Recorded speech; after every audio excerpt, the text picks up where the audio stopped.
kecha imtihondan o't olmadim. 5 baholarim yo'q, yaxshi o'qimayapman. Bunaqa turishda maktabdan haydab yuborishsa kerak meni. Obbo, yana oyimmi? Boynagina gaplashdim-ku. Alo, oyi, kelyapman. Hozirgina telefon qildingiz-ku, qayta-qaytadan telefon qilavermang, meni asabim chiqyapti. Uf, hozir boraman, oyi.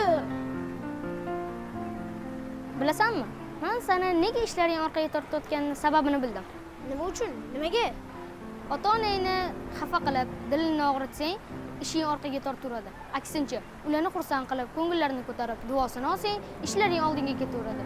Ota-onaning duosida hikmat ko'p. Ha, tushunarli. Hozir.